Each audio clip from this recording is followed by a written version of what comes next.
Lebanon ਦੇ ਵਿੱਚ Hamas ਦੇ ਇੱਕ ਡਿਪਟੀ ਲੀਡਰ ਨੂੰ ਟਾਰਗੇਟ ਕੀਤਾ ਆ ਤੇ ਇਸ ਤੋਂ ਇਲਾਵਾ ਈਰਾਨ ਦੇ ਵਿੱਚ ਜਿਹੜਾ ਬੰਬ ਬਲਾਸਟ ਹੋਏ ਨੇ ਤੇ ਯਮਨ ਦੇ ਵਿੱਚ ਹਾਊਥੀ ਰੈਬਲਸ ਦੇ ਨਾਲ ਜਿਹੜਾ ਕਲੈਸ਼ ਯੂਐਸ ਦਾ ਸਮੁੰਦਰ 'ਚ ਰੈੱਡ ਸੀ ਦੇ ਵਿੱਚ ਚੱਲ ਰਿਹਾ ਆ ਵੀ ਉਹ ਇੱਕ ਬੜੇ ਵੱਡੇ ਫੈਕਟਰਸ ਨੇ ਜਿਹਦੇ ਨਾਲ ਕਿਸੇ ਵੀ ਮੌਕੇ ਜਿਹੜੀ ਇਹ ਵਾਰ ਆ ਇਹ ਫਲੇਅਰ ਅਪ ਹੋ ਸਕਦੀ ਹੈ ਵੱਡੀ ਰੀਜਨਲ ਵਾਰ ਦੇ ਵਿੱਚ ਤੇ ਉਹ ਯੂਐਸ ਦੇ ਇੰਟਰਸਟ ਦੇ ਵਿੱਚ ਨਹੀਂ ਆ।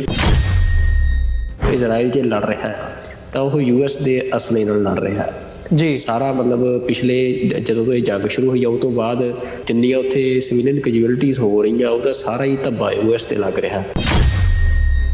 USA ਚਾਹੁੰਦਾ ਆ ਵੀ ਜਿਹੜੀ ਇਜ਼ਰਾਈਲ ਦੀ ਅਪਰੋਚ ਆ ਉਹ ਸਿਵੀਲੀਅਨ ਕੈਜੂਅਲਟੀਜ਼ ਨੂੰ ਘੱਟ ਕਰਨ ਦੀ ਹੋਵੇ, ਪਰ ਨੇਤਨਯਾਹੂ ਜਿਹੜੇ ਆ ਆਪਣੇ ਜਿਹੜੇ ਡੋਮੈਸਟਿਕ ਪੋਲੀਟੀਕਲ ਇੰਟਰਸਟ ਆ ਉਹਨਾਂ ਦੇ ਚੱਲਦਿਆਂ ਨਹੀਂ ਕਰ ਰਹੇ ਆ। ਜਿਹੜਾ ਨੇਤਨਯਾਹੂ ਤੇ ਉਹਨਾਂ ਦੇ ਨਾਲ ਜਿਹੜਾ ਰਾਈਟ ਵਿੰਗ ਕੋਲੀਸ਼ਨ ਆ ਉਹਨਾਂ ਦੇ ਲੀਡਰ ਨੇ ਉਹਨਾਂ ਦੀਆਂ ਸਟੇਟਮੈਂਟਸ ਪਿਛਲੇ ਦਿਨ ਹੀ ਆਈਆਂ ਜਿਹਦੇ 'ਚ ਉਹਨਾਂ ਨੇ ਕਿਹਾ ਕਿ ਮੁਸਲਿਮਸ ਹੈਗੇ ਨੇ ਪੈਲਸਤੀਨੀਅਨਸ ਹੈਗੇ ਨੇ ਉਹਨਾਂ ਨੂੰ ਉੱਥੋਂ ਬਾਹਰ ਧੱਕ ਕੇ ਤੇ ਉੱਥੇ ਜਿਹੜੀ ਰੀਸੈਟਲਮੈਂਟ ਕੀਤੀ ਜਾਵੇ ਜਿਊਸ ਦੀ। ਤੇ ਉਹਨਾਂ ਨੇ ਇਹ ਗੱਲ ਕਹੀ ਵੀ ਇਹ ਗੱਲ ਕਦੇ ਵੀ ਯੂਐਸ ਜਿਹੜਾ ਆ ਉਹ ਮਤਲਬ ਇਹਨੂੰ ਅਸੈਪਟ ਨਹੀਂ ਕਰ ਸਕਦਾ ਵੀ ਤੁਸੀਂ ਜਿਹੜੀ ਰੀਸੈਟਲਮੈਂਟ ਦੀ ਗੱਲ ਕਰਦੇ ਹੋ।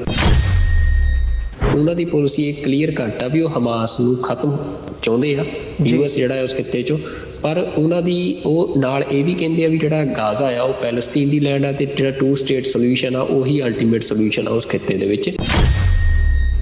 ਹੀ admires the United States but ਉਹ ਕਹਿੰਦਾ with all due respect we are not another star in the American flag. ਮਤਲਬ ਹੁਣ ਅਮਰੀਕਨ ਫਲੈਗ ਦੇ ਜਿਹੜੇ ਸਟਾਰ ਨੇ 50 ਸਟਾਰ ਨੇ ਉਹ ਅਮਰੀਕਾ ਦੀਆਂ 50 ਸਟੇਟਸ ਨੂੰ ਰੀਪ੍ਰਜੈਂਟ ਕਰਦੇ ਆ ਜੀ। ਤਾਂ ਉਹ ਮਤਲਬ ਹੁਣ ਉਹਦੀ ਆਪਣੀ ਆਪ 'ਚ ਸਟੇਟਮੈਂਟ ਕਲੀਅਰ ਕੱਟ ਜਵਾਬ ਆ ਵੀ ਅਸੀਂ ਕੀ ਕਰਨਾ ਇਹ ਯੂਐਸ ਤੈਅ ਨਹੀਂ ਕਰੂਗਾ।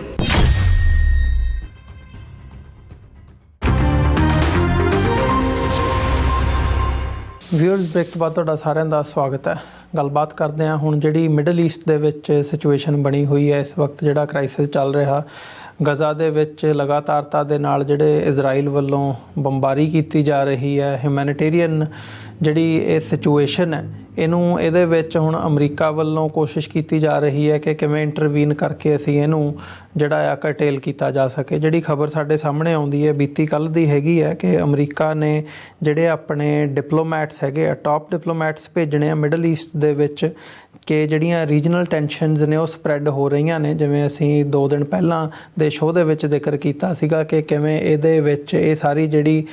ਕ੍ਰਾਈਸਿਸ ਬਣਿਆ ਹੋਇਆ ਵਾਰ ਚੱਲ ਰਹੀ ਹੈ ਉਹਦੇ ਵਿੱਚ ਈਰਾਨ ਤੋਂ ਲੈ ਕੇ ਹਿਜ਼ਬੁੱਲਾ ਦੀ ਜਿਹੜੀ ਇਨਵੋਲਵਮੈਂਟ ਆ ਉਹ ਵੱਡੇ ਲੈਵਲ ਦੇ ਉੱਤੇ ਹੋ ਸਕਦੀ ਹੈ। ਸੁਖਵਿੰਦਰ ਸਿੰਘ ਜੀ, ਜਦੋਂ ਅਸੀਂ ਇਸ ਖਬਰ ਨੂੰ ਦੇਖਦੇ ਹਾਂ ਐਂਟਨੀ ਬਲਿੰਕਨ ਦਾ ਜਿਹੜਾ ਦੌਰਾ ਹੈਗਾ ਉਹਨਾਂ ਨੇ ਇਜ਼ਰਾਈਲ ਦੇ ਡਿਫੈਂਸ ਮਿਨਿਸਟਰ ਦੇ ਨਾਲ ਵੀ ਉਹਨਾਂ ਦਾ ਜਿਹੜਾ ਲਗਾਤਾਰਤਾ ਦੇ ਨਾਲ ਰਾਬਤਾ ਬਣਿਆ ਹੋਇਆ ਤੇ ਉਹਨਾਂ ਦੀ ਜਿਹੜੀ ਇਹ ਫੇਰੀ ਹੈ US secretary of state Antony Blinken ਉਹਨਾਂ ਨੇ ਵਿਜ਼ਿਟ ਕਰਨਾ ਆ 9 ਮੁਲਕਾਂ ਨੂੰ। ਤੇ ਜਿਹੜੀ ਇਜ਼ਰਾਈਲ ਦੀ ਇਹ ਸਾਰੀ ਕਾਰਵਾਈ ਚੱਲ ਰਹੀ ਹੈ ਜਿਵੇਂ ਚੜ੍ਹ ਕੇ ਇਜ਼ਰਾਈਲ ਗਜ਼ਾ ਦੇ ਉੱਤੇ ਬੰਬਾਰੀ ਕਰ ਰਿਹਾ ਆ। ਸੋ ਕਿਵੇਂ ਦੇਖ ਰਹੇ ਹੋ ਇਸ ਸਾਰੇ ਪਾਰਟ ਨੂੰ? ਤੁਹਾਨੂੰ ਲੱਗਦਾ ਵੀ ਜਿਹੜਾ ਐਂਟਨੀ ਬਲਿੰਕਨ ਦੀ ਜਾਂ ਅਮਰੀਕਾ ਦੀ ਜਿਹੜੀ ਇਹ ਕੋਸ਼ਿਸ਼ ਹੈਗੀ ਹੈ ਅਜੇ ਤੱਕ ਅਸੀਂ ਦੇਖਦੇ ਹਾਂ ਕਿ ਇੱਕ ਫੇਲੀਅਰ ਦੇ ਤੌਰ 'ਤੇ ਹੀ ਜਿਹਨੂੰ ਕਹਿੰਦੇ ਹੁੰਦੇ ਆ ਵੀ ਪੋਰਟਰੇ ਹੋ ਰਹੀ ਹੈ ਜਾਂ ਇਹ ਨਜ਼ਰ ਆ ਰਿਹਾ ਵੀ ਅਮਰੀਕਾ ਉਸ ਹਿਸਾਬ ਨਾਲ ਆਪਣਾ ਜਿਹੜਾ ਪਾਰਟ ਹੈਗਾ ਉਹ ਅਕੰਪਲਿਸ਼ ਨਹੀਂ ਕਰ ਪਾ ਰਿਹਾ। ਕੀ ਲੱਗਦਾ ਹੈ ਵੀ ਇਹ ਸਫਲ ਹੋ ਸਕਣਗੇ? ਦੇਖੋ ਬਿਲਕੁਲ ਐਂਟਨੀ ਬਲਿੰਕਨ ਦੀ ਇਹਨੂੰ ਇੱਕ ਸਭ ਤੋਂ ਔਖੀ ਅਸਾਈਨਮੈਂਟ ਮੰਨਿਆ ਜਾ ਰਿਹਾ ਜਿਹੜੀ ਮਿਡਲ ਈਸਟ ਦੇ ਵਿੱਚ ਇਸ ਟਾਈਮ ਸਿਚੁਏਸ਼ਨ ਆ as a secretary of state. ਤੇ ਉਹਨਾਂ ਦਾ ਇਹ ਅਕਤੂਬਰ ਜਦੋਂ ਤੋਂ ਇਹ ਜਿਹੜੀ ਜੰਗ ਆ ਸ਼ੁਰੂ ਹੋਈ ਆ ਉਸ ਤੋਂ ਬਾਅਦ ਮਤਲਬ ਕੁਛ ਮਹੀਨਿਆਂ ਦੇ ਵਿੱਚ ਹੀ ਚੌਥਾ ਦੌਰਾ ਆ ਮਿਡਲ ਈਸਟ ਦਾ। ਤੇ ਇਹਦੇ ਵਿੱਚ ਵੀ ਤੁਸੀਂ ਦੱਸਿਆ ਕਿ 9 ਮੁਲਕਾਂ ਦੇ ਵਿੱਚ ਉਹਨਾਂ ਨੇ ਮਤਲਬ ਇੱਕ ਤਰ੍ਹਾਂ ਦੇ ਨਾਲ ਮੈਰਾਥਨ ਰਨ ਆ ਉਹਨਾਂ ਦਾ ਇਹਦੇ 'ਚ 9 ਮੁਲਕਾਂ ਦੇ ਵਿੱਚ ਰੁਕਣਗੇ। ਤੇ ਜਿਹੜੀ ਸਾਰੀ US ਦੀ ਸਟ੍ਰੈਟਜੀ ਆ ਮਤਲਬ ਜਾਂ ਐਂਟਨੀ ਬਲਿੰਕਨ ਦੀ ਸਟ੍ਰੈਟਜੀ ਆ ਇਸ ਸਾਰੇ ਦੌਰੇ ਦੀ, ਤਾਂ ਉਹਦੇ 'ਚ 3 ਗੱਲਾਂ ਬੜੀਆਂ ਅਹਿਮ ਆ। ਪਹਿਲੀ ਗੱਲ ਤਾਂ ਇਹ ਆ ਵੀ ਜਿਹੜਾ US ਆ ਉਹ ਮਤਲਬ ਚਾਹੁੰਦਾ ਆ ਕਿਸੇ ਵੀ ਤਰੀਕੇ ਦੇ ਨਾਲ ਜਿਹੜੀਆਂ ਸਿਵੀਲੀਅਨ ਕੈਜੂਅਲਟੀਜ਼ ਨੇ ਇਸ ਜੰਗ ਦੇ ਵਿੱਚ ਉਹਨਾਂ ਨੂੰ ਘੱਟ ਕੀਤਾ ਜਾਵੇ, ਕਿਉਂਕਿ ਇਹ ਇਸ ਟਾਈਮ US ਦੇ ਉੱਤੇ ਬਹੁਤ ਵੱਡਾ ਜਿਹੜਾ ਅਸੀਂ ਕਹਿ ਸਕਦੇ ਹਾਂ ਵੀ ਧੱਬਾ ਲੱਗ ਰਿਹਾ ਹੈ। ਕਿਉਂਕਿ ਇਜ਼ਰਾਈਲ ਨੂੰ ਮਤਲਬ ਇਜ਼ਰਾਈਲ ਜੇ ਲੜ ਰਿਹਾ ਹੈ ਤਾਂ ਉਹ US ਦੇ ਅਸਲੇ ਨਾਲ ਲੜ ਰਿਹਾ ਹੈ ਜੀ। ਸਾਰਾ ਮਤਲਬ ਪਿਛਲੇ ਜਦੋਂ ਤੋਂ ਇਹ ਜੰਗ ਸ਼ੁਰੂ ਹੋਈ ਆ ਉਹ ਤੋਂ ਬਾਅਦ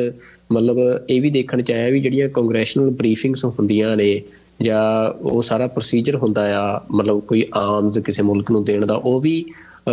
ਬਾਈਪਾਸ ਕੀਤਾ ਗਿਆ ਮਤਲਬ ਸਟੇਟ ਡਿਪਾਰਟਮੈਂਟ ਵੱਲੋਂ ਤੇ ਇਜ਼ਰਾਈਲ ਨੂੰ ਜਿਹੜੇ ਐਮੂਨੀਸ਼ਨਸ ਦੇਣ ਦੇ ਮਾਮਲੇ 'ਚ। ਤੇ ਉਹਦੇ 'ਚ ਮਤਲਬ ਇਹ ਬਹੁਤ ਜਿੰਨੀਆਂ ਉੱਥੇ ਸਿਵੀਲੀਅਨ ਕੈਜੂਅਲਟੀਜ਼ ਹੋ ਰਹੀਆਂ ਉਹਦਾ ਸਾਰਾ ਹੀ ਧੱਬਾ US ਤੇ ਲੱਗ ਰਿਹਾ। ਤੇ ਇਹ ਵੀ ਗੱਲ ਸਾਹਮਣੇ ਆਈ ਆ ਵੀ ਪਿਛਲੇ ਦੌਰੇ ਦੇ ਦੌਰਾਨ ਵੀ ਐਂਟਨੀ ਬਲਿੰਕਨ ਤੇ ਜਿਹੜੇ ਨਿਤਨਯਾਹੂ ਆ ਉਹਨਾਂ ਦੇ ਦਰਮਿਆਨ ਕਾਫੀ ਤਲਖੀ ਰਹੀ ਇਸ ਗੱਲ ਤੇ ਲੈ ਕੇ ਕਿ ਜਿਹੜਾ USA ਚਾਹੁੰਦਾ ਆ ਵੀ ਜਿਹੜੀ ਇਜ਼ਰਾਈਲ ਦੀ ਅਪਰੋਚ ਆ ਉਹ ਸਿਵੀਲੀਅਨ ਕੈਜੂਅਲਟੀਜ਼ ਨੂੰ ਘੱਟ ਕਰਨ ਦੀ ਹੋਵੇ, ਪਰ ਨਿਤਨਯਾਹੂ ਜਿਹੜੇ ਆ ਆਪਣੇ ਜਿਹੜੇ ਡੋਮੈਸਟਿਕ ਪੋਲੀਟੀਕਲ ਇੰਟਰਸਟ ਆ ਉਹਨਾਂ ਦੇ ਚੱਲਦਿਆਂ ਉਹ ਮਤਲਬ ਕਿਸੇ ਵੀ ਤਰੀਕੇ ਨਾਲ ਬੰਬਾਰੀ ਜਿਹੜੀ ਸਿਵੀਲੀਅਨਸ ਦੇ ਉੱਤੇ ਆ ਉਹ ਘੱਟ ਕਰਨ ਦਾ ਮਤਲਬ ਨਹੀਂ ਕਰ ਰਹੇ ਆ। ਤਾਂ ਮਤਲਬ ਇਹ ਜਿਹੜਾ ਵੱਡਾ ਫੇਲੀਅਰ ਹਜੇ ਤੱਕ ਰਿਹਾ ਤੇ ਉਹਨੂੰ ਕਿਸੇ ਤਰੀਕੇ ਦੇ ਨਾਲ ਫੇਲੀਅਰ ਨੂੰ ਮਤਲਬ ਖਤਮ ਕਰਨ ਵਾਸਤੇ ਇਹ ਦੌਰਾ ਬੜਾ ਅਹਿਮ ਆ ਬਲਿੰਕਨ ਦਾ। ਤੇ ਦੂਜਾ ਜਿਹੜਾ ਉਹਨਾਂ ਦਾ ਕੰਮ ਹੈਗਾ ਵੀ ਜਿਹੜਾ ਵਾਈਡਰ ਰੀਜਨਲ ਵਾਰ ਆ ਜਿਹੜੀ ਸਾਰੀ ਇਸ ਲੜਾਈ ਤੋਂ ਕਿਤੇ ਫਲੇਅਰ ਅਪ ਨਾ ਹੋ ਜੇ ਉਹਦਾ ਜਿਹੜਾ ਰਿਸਕ ਬਣਿਆ ਹੋਇਆ, ਖਾਸ ਤੌਰ ਤੇ ਜੋ ਅਸੀਂ ਪਿਛਲੇ ਦਿਨਾਂ 'ਚ ਵੀ ਡਿਸਕਸ ਕੀਤਾ ਕਿ ਜਿਵੇਂ ਲੈਬਨਾਨ ਦੇ ਵਿੱਚ ਹਮਾਸ ਦੇ ਇੱਕ ਡਿਪਟੀ ਲੀਡਰ ਨੂੰ ਟਾਰਗੇਟ ਕੀਤਾ ਆ, ਤੇ ਇਸ ਤੋਂ ਇਲਾਵਾ ਈਰਾਨ ਦੇ ਵਿੱਚ ਜਿਹੜਾ ਬੰਬ ਬਲਾਸਟ ਹੋਏ ਨੇ, ਤੇ ਯਮਨ ਦੇ ਵਿੱਚ ਹਾਊਥੀ ਰੈਬਲਸ ਦੇ ਨਾਲ ਜਿਹੜਾ ਕਲੈਸ਼ US ਦਾ ਸਮੁੰਦਰ 'ਚ ਰੈੱਡ ਸੀ ਦੇ ਵਿੱਚ ਚੱਲ ਰਿਹਾ ਆ ਵੀ ਉਹ ਇੱਕ ਬੜੇ ਵੱਡੇ ਫੈਕਟਰਸ ਨੇ ਜਿਹਦੇ ਨਾਲ ਕਿਸੇ ਵੀ ਮੌਕੇ ਜਿਹੜੀ ਇਹ ਵਾਰ ਆ ਇਹ ਫਲੇਅਰ ਅਪ ਹੋ ਸਕਦੀ ਹੈ ਵੱਡੀ ਰੀਜਨਲ ਵਾਰ ਦੇ ਵਿੱਚ। ਤੇ ਉਹ US ਦੇ ਇੰਟਰਸਟ ਦੇ ਵਿੱਚ ਨਹੀਂ ਆ ਤੇ US ਉਹਨੂੰ ਰੋਕਣਾ ਚਾਹੁੰਦਾ ਆ, ਜਿਹਦੇ ਲਈ ਮਤਲਬ ਇਹ ਜਿਹੜੇ 9 ਮੁਲਕਾਂ ਦਾ ਦੌਰਾ ਆ ਉਹ ਬੜਾ ਅਹਿਮ ਆ ਐਂਟਨੀ ਬਲਿੰਕਨ ਦਾ। ਤੇ ਅਗਲੀ ਗੱਲ ਆ ਵੀ ਜਿਹੜੇ ਹਜੇ ਵੀ ਜਿਹੜੇ ਕੁਛ ਲੋਕ ਜਿਨ੍ਹਾਂ ਦੇ ਵਿੱਚ ਕੁਛ ਅਮਰੀਕਨ ਵੀ ਹੈਗੇ ਆ, 100 ਤੋਂ ਵੱਧ ਲੋਕ ਨੇ ਜਿਹੜੇ ਕਹਿ ਰਹੇ ਆ ਵੀ ਉਹਨਾਂ ਦੀ ਹਿਰਾਸਤ ਦੇ ਵਿੱਚ ਆ ਹਮਾਸ ਦੇ ਕੋਲ ਆ, ਤੇ ਉਹਨਾਂ ਨੂੰ ਛਡਾਉਣ ਵਾਸਤੇ ਪਹਿਲਾਂ ਵੀ ਦੇਖਿਆ ਵੀ ਕਤਰ ਨੇ ਕਾਫੀ ਵੱਡਾ ਰੋਲ ਪਲੇ ਕੀਤਾ ਸੀ, ਜਿਹੜੇ ਕੁਛ ਪਹਿਲਾਂ ਬੰਦੇ ਛੱਡੇ ਆ ਹਮਾਸ ਨੇ। ਤੇ ਇਸ ਵਾਰ ਵੀ ਜਿਹੜਾ US ਆ ਉਹ ਕੋਸ਼ਿਸ਼ ਕਰ ਰਿਹਾ ਵੀ ਜਿਹੜੇ ਇਹ ਅਰਬ ਮੁਲਕ ਆ ਉਹਨਾਂ ਨੂੰ ਵਿੱਚ ਪਾ ਕੇ ਤੇ ਕਿਸੇ ਤਰੀਕੇ ਦੇ ਨਾਲ ਜਿਹੜੀ ਇਹ ਆ ਨੈਗੋਸ਼ੀਏਸ਼ਨ ਕਰਵਾਈ ਜਾਵੇ ਵੀ ਉਹ ਬੰਦਿਆਂ ਦੀ ਰਿਹਾਈ ਯਕੀਨੀ ਕਰਾਈ ਜਾਵੇ। ਤੇ ਇੱਕ ਹੋਰ ਜਿਹੜਾ ਬੜਾ ਅਹਿਮ ਪਹਿਲੂ ਇਸ ਵਾਰ ਉਹਨਾਂ ਦੇ ਇਹ ਸਾਰੇ ਦੌਰੇ ਦਾ ਰਹਿਣਾ ਆ ਕਿ ਜਿਹੜਾ ਪੋਸਟ ਕਨਫਲਿਕਟ ਗਾਜ਼ਾ ਦੀ ਕੀ ਸਿਚੁਏਸ਼ਨ ਆ, ਮਤਲਬ ਜੰਗ ਤੋਂ ਬਾਅਦ ਗਾਜ਼ਾ ਦਾ ਪੋਲੀਟੀਕਲ ਸਟੇਟਸ ਕੀ ਹੋਣਾ ਆ। ਤੇ ਉਹਦੇ ਵਿੱਚ ਕਿਉਂਕਿ ਜਿਹੜਾ ਨਿਤਨਯਾਹੂ ਤੇ ਉਹਨਾਂ ਦੇ ਨਾਲ ਜਿਹੜਾ ਰਾਈਟ ਵਿੰਗ ਕੋਲੀਸ਼ਨ ਆ ਉਹਨਾਂ ਦੇ ਲੀਡਰ ਨੇ, ਉਹਨਾਂ ਦੀਆਂ ਸਟੇਟਮੈਂਟਸ ਪਿਛਲੇ ਦਿਨ ਹੀ ਆਈਆਂ ਜਿਹਦੇ 'ਚ ਉਹਨਾਂ ਨੇ ਕਿਹਾ ਕਿ ਮਤਲਬ ਇੱਕੋ ਇੱਕ ਜਿਹੜਾ ਇਹਦਾ ਸੋਲਿਊਸ਼ਨ ਆ ਕਿ ਰੀਸੈਟਲਮੈਂਟ, ਕਿ ਗਾਜ਼ਾ ਤੋਂ ਜਿਹੜੇ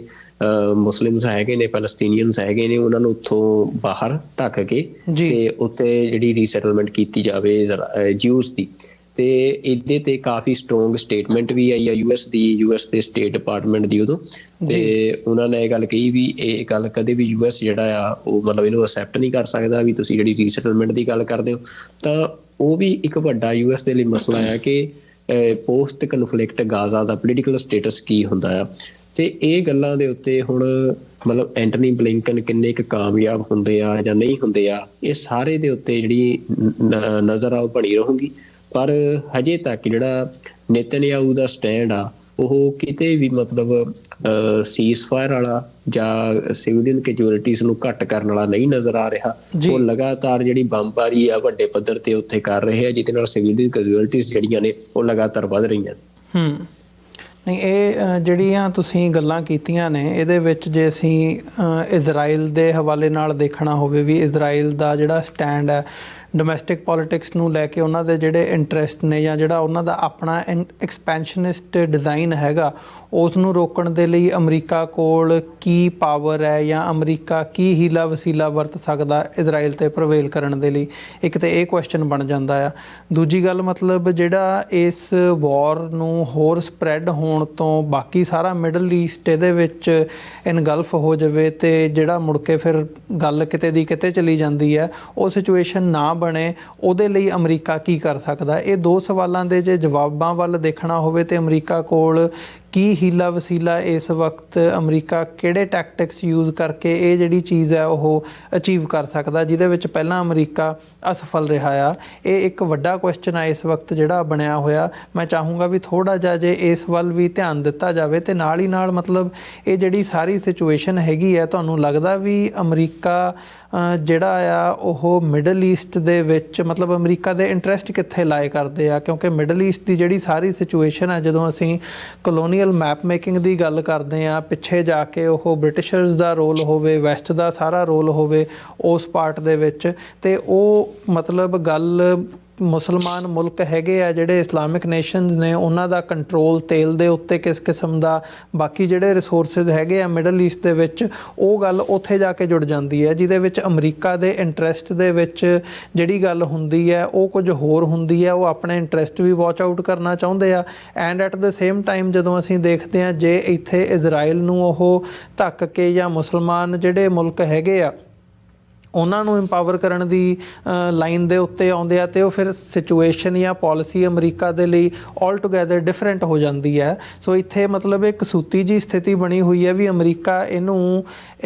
ਕਿਵੇਂ ਐਗਜ਼ੀਕਿਊਟ ਕਰੂਗਾ ਜਾਂ ਕਿਵੇਂ ਇਸ ਚੀਜ਼ ਦੇ ਉੱਤੇ ਪ੍ਰੀਵੇਲ ਕਰਕੇ ਇਜ਼ਰਾਈਲ ਦੇ ਉੱਤੇ ਜਾਂ ਬਾਕੀ ਇਸ ਸਿਚੁਏਸ਼ਨ ਨੂੰ ਕਰਟੇਲ ਕੀਤਾ ਜਾ ਸਕਦਾ।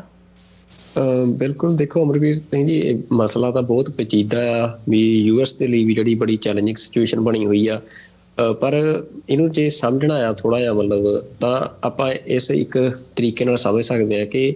ਜਿਹੜਾ ਨੇਤਨਯਾਹੂ ਦੀ ਗਵਰਨਮੈਂਟ ਆ, ਉਹਦੇ ਜਿਹੜੇ ਰਾਈਟ ਵਿੰਗ ਮੈਂਬਰਸ ਨੇ ਕੋਲੀਸ਼ਨ ਦੇ, ਉਹਨਾਂ ਦੀ ਅਪਰੋਚ ਕੀ ਆ, ਜਾਂ ਫਿਰ ਅਸੀਂ ਕਹਿ ਸਕਦੇ ਨੇਤਨਯਾਹੂ ਦੀ ਜਿਹੜੀ ਅਪਰੋਚ ਆ ਓਵਰਆਲ ਇਸ ਸਾਰੀ ਜੰਗ ਦੇ ਵਿੱਚ ਉਹ ਕੀ ਆ। ਮਤਲਬ ਉਹਨਾਂ ਦੀ ਅਪਰੋਚ ਆ ਕਿ ਜਿਹੜੀ ਰੀਸੈਟਲਮੈਂਟ ਪੈਲਸਟੀਨੀਅਨਸ ਦੀ ਗਾਜ਼ਾ ਤੋਂ ਬਾਹਰ ਕੀਤੀ ਜਾਵੇ, ਵੀ ਜਿਹੜੀ ਉਹ ਗਾਜ਼ਾ ਪੱਟੀ ਆ ਉੱਥੋਂ ਜਿਹੜੇ ਆ ਪੈਲਸਟੀਨੀਅਨ ਉਹਨਾਂ ਨੂੰ ਬਾਹਰ ਧੱਕ ਕੇ ਤੇ ਉੱਥੇ ਜਿਹੜੇ ਜਿਊਜ਼ ਸੈਟਲਮੈਂਟਸ ਨੇ ਉਹ ਵਸਾਈਆਂ ਜਾਣ, ਜਿਹੜੀਆਂ ਕਿ ਇਸ ਜੰਗ ਤੋਂ ਪਹਿਲਾਂ ਵੀ ਹੌਲੀ ਹੌਲੀ ਜਿਹੜਾ ਆ ਉਹ ਲਗਾਤਾਰ ਮਤਲਬ ਇਹ ਕੰਮ ਚੱਲ ਰਿਹਾ ਸੀ। ਤੇ ਹੁਣ ਮਤਲਬ ਉਹਦੇ ਵਿੱਚ ਜਿਹੜਾ ਯੂਐਸ ਆ, ਮਤਲਬ ਜਦੋਂ ਇਹ ਪਿਛਲੇ ਦਿਨੀ ਜਿਹੜੇ ਦੋ ਉਹਨਾਂ ਦੇ ਮੈਂਬਰ ਨੇ ਜਿਹੜੇ ਰਾਈਟ ਵਿੰਗ ਮੈਂਬਰਸ ਨੇ ਨੇਤਨਯਾਹੂ ਦੀ ਕੋਲੀਸ਼ਨ ਗਵਰਨਮੈਂਟ ਦੇ, ਉਹਨਾਂ ਦੀ ਸਟੇਟਮੈਂਟ ਆਈ ਸੀ ਵੀ ਤੁਸੀਂ ਜਿਹੜੇ ਰੀਸੈਟਲਮੈਂਟ ਆ ਪੈਲਸਟੀਨੀਅਨਸ ਦੀ ਉਹ ਗਾਜ਼ਾ ਤੋਂ ਬਾਹਰ ਕਰੋ, ਤਾਂ ਉਹਦੇ ਖਿਲਾਫ ਜਿਹੜਾ ਯੂਐਸ ਦੀ ਜਿਹੜੀ ਸਟੇਟਮੈਂਟ ਆ ਉਹ ਮੈਂ ਜ਼ਰੂਰ ਪੜ੍ਹ ਕੇ ਸੁਣਾਉਣਾ। ਤੇ ਮਤਲਬ ਉਹਦੇ ਰਿਸਪੌਂਸ ਦੇ ਵਿੱਚ ਕਾਲਿੰਗ ਦੇ ਰਿਮਾਰਕਸ ਇਨਫਲੇਮੇਟਰੀ ਐਂਡ ਇਰਰਿਸਪੌਂਸਿਬਲ, ਆ ਸਟੇਟਮੈਂਟ ਅੰਡਰ ਮਿਸਟਰ ਮਿਲਰਸ ਨੇਮ, ਜਿਹੜੇ ਕਿ ਬੁਲਾਰੇ ਨੇ ਸਟੇਟ ਡਿਪਾਰਟਮੈਂਟ ਦੇ, ਉਹਨਾਂ ਨੇ ਕਿਹਾ ਸੀ said that the United States had been clear, consistent and unequivocal that Gaza is Palestinian land and will remain Palestinian land,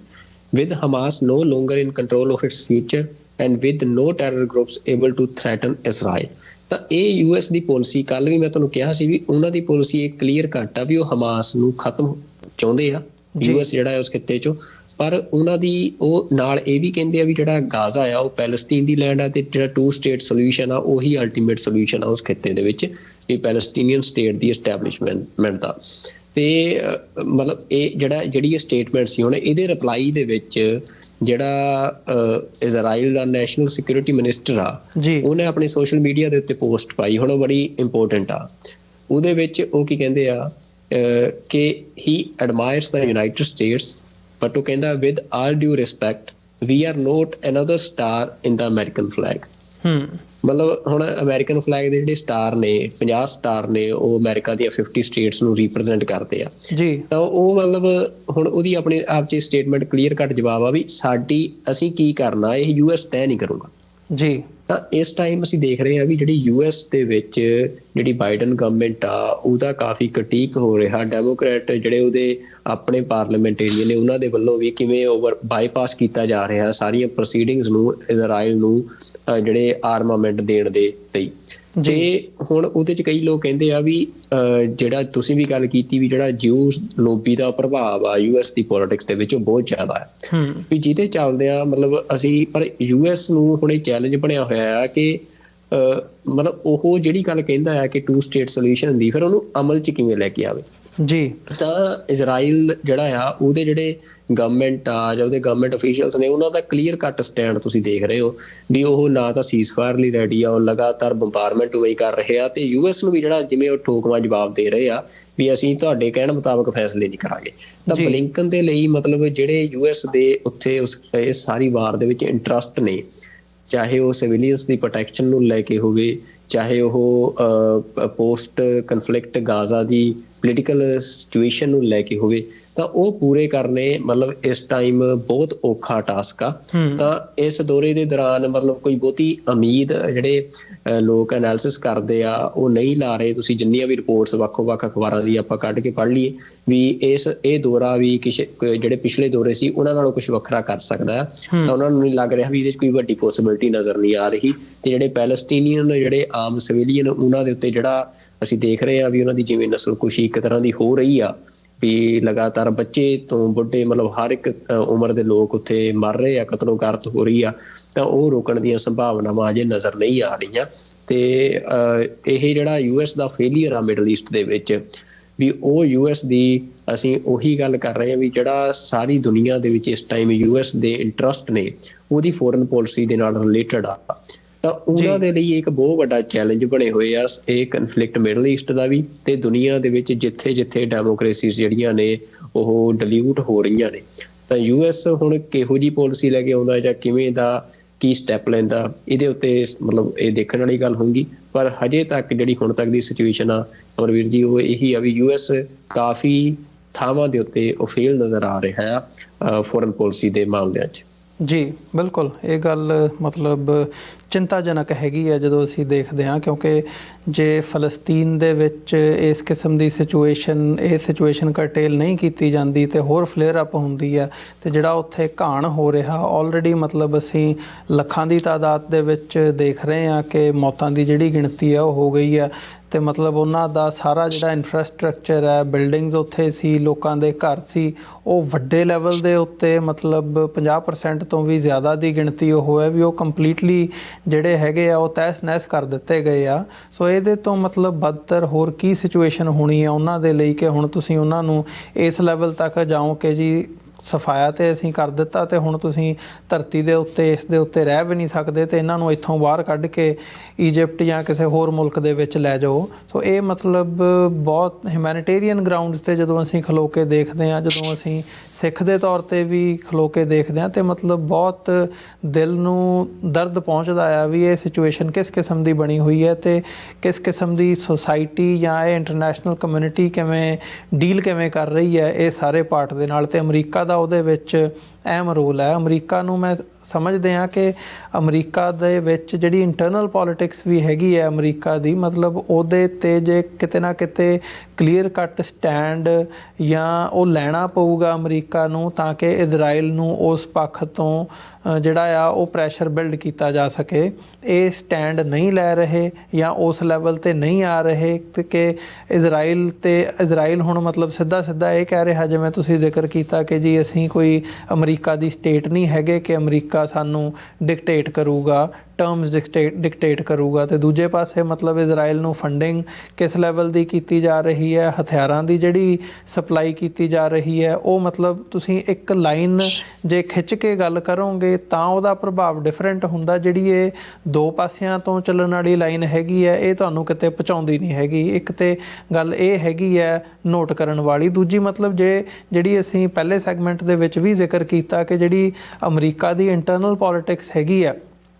presidential ਚੋਣਾਂ ਅਮਰੀਕਾ ਦੀਆਂ ਹੋਣੀਆਂ ਨੇ, ਉਸ ਹਵਾਲੇ ਨਾਲ ਵੀ ਮਤਲਬ ਜਿਹੜਾ ਇਹ ਇਸ਼ੂ ਹੈ ਮੈਂ ਸਮਝਦਾ ਇੰਪੋਰਟੈਂਟ ਆ, ਕਿਉਂਕਿ ਖਾਸ ਤੌਰ 'ਤੇ ਅਮਰੀਕਾ ਦਾ ਜਿਹੜਾ ਯੂਥ ਹੈ, ਯੂਥ ਦੇ ਵਿੱਚ ਫਲਸਤੀਨ ਦੇ ਪ੍ਰਤੀ, ਗਾਜ਼ਾ ਦੇ ਵਿੱਚ ਜੋ ਇਜ਼ਰਾਈਲ ਕਰ ਰਿਹਾ ਹੈ ਉਹਦੇ ਪ੍ਰਤੀ, ਇਜ਼ਰਾਈਲ ਦੇ ਪ੍ਰਤੀ ਕਿਤੇ ਨਾ ਕਿਤੇ ਨਫ਼ਰਤ ਜਿਹੜੀ ਹੈਗੀ ਹੈ ਉਹ ਇਹ ਨਿਸਿੱਧ ਹੋ ਰਹੀ ਹੈ ਜਾਂ ਸਾਹਮਣੇ ਆ ਰਹੀ ਹੈ, ਤੇ ਫਲਸਤੀਨੀਆਂ ਦੇ ਪ੍ਰਤੀ ਉਹਨਾਂ ਨੂੰ ਹੇਜ ਹੈ ਕਿ ਭਾਈ ਉਹਨਾਂ ਦੇ ਨਾਲ ਧੱਕਾ ਕੀਤਾ ਜਾ ਰਿਹਾ ਹੈ। ਤੇ ਇਸ ਨੂੰ ਮੁੱਖ ਰੱਖਦਿਆਂ ਹੋਇਆਂ ਜਿਹੜਾ ਅਮਰੀਕਾ ਦੀ ਐਡਮਿਨਿਸਟ੍ਰੇਸ਼ਨ ਦਾ, ਬਾਈਡਨ ਐਡਮਿਨਿਸਟ੍ਰੇਸ਼ਨ ਦਾ ਰੋਲ ਹੈ ਉਹਦੇ 'ਤੇ ਬੜਾ ਵੱਡਾ ਕੁਐਸਚਨ ਮਾਰਕ ਅਮਰੀਕਾ ਦੇ ਅੰਦਰੂਨ ਦੇ ਵਿੱਚ ਲੱਗ ਰਿਹਾ, ਤੇ ਇਹ ਕਿਤੇ ਨਾ ਕਿਤੇ ਨਤੀਜਾ ਇਹਦਾ ਭੁਗਤਣਾ ਵੀ ਪੈ ਸਕਦਾ ਬਾਈਡਨ ਐਡਮਿਨਿਸਟ੍ਰੇਸ਼ਨ ਨੂੰ ਆਉਣ ਵਾਲੀਆਂ ਜਿਹੜੀਆਂ ਨਵੰਬਰ ਦੀਆਂ ਚੋਣਾਂ ਨੇ, ਕਿਉਂਕਿ ਅਮਰੀਕਾ ਦਾ ਯੂਥ ਇਹ ਗੱਲ ਸਮਝ ਰਿਹਾ ਤੇ ਯੂਥ ਦੇ ਵਿੱਚੋਂ ਬਹੁਤ ਵੱਡਾ ਬੈਕਲੈਸ਼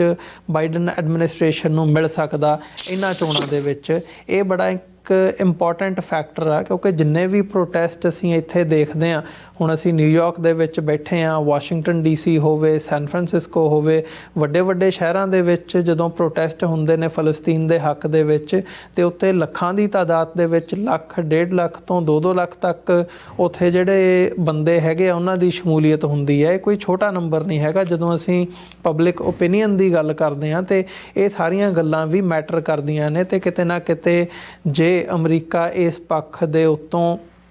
ਇਹਨਾਂ ਚੀਜ਼ਾਂ ਨੂੰ ਦੇਖਦਿਆਂ ਹੋਇਆਂ ਕੋਈ ਸਟੈਂਡ ਲੈ ਕੇ ਗੱਲ ਕਰਦਾ, ਤੇ ਇਹ ਉਹੀ ਲੈਣਾ ਬਣਦਾ ਆ ਤੇ ਉਹੀ ਕਰਨਾ ਬਣਦਾ ਜਿਹਦੇ ਵਿੱਚੋਂ ਇਸ ਸਾਰੀ ਸਿਚੁਏਸ਼ਨ ਨੂੰ ਕਿਸੇ ਨਾ ਕਿਸੇ ਦਣ ਪੱਤਣ ਲਾਇਆ ਜਾ ਸਕੇ। ਜਿਹੜੀ ਇਹ 2 ਸਟੇਟ ਥਿਊਰੀ ਹੈਗੀ ਹੈ ਅਮਰੀਕਾ ਦੀ, ਜਿਹਦੇ ਤੇ ਆਲਰੇਡੀ ਸਹੀ ਯੂਨਾਈਟਿਡ ਨੇਸ਼ਨਸ ਤੋਂ ਲੈ ਕੇ ਅਮਰੀਕਾ ਤੱਕ ਪਹਿਲਾਂ ਉਹ ਕੀਤੀ ਹੋਈ ਹੈ, ਇਹਨਾਂ ਨੇ ਰਿਜ਼ੋਲਵ ਕੀਤਾ ਹੋਇਆ ਤਾਂ ਕਿ ਉਸ ਪਾਰਟ ਨੂੰ ਇੰਪਲੀਮੈਂਟ ਕੀਤਾ ਜਾ ਸਕੇ।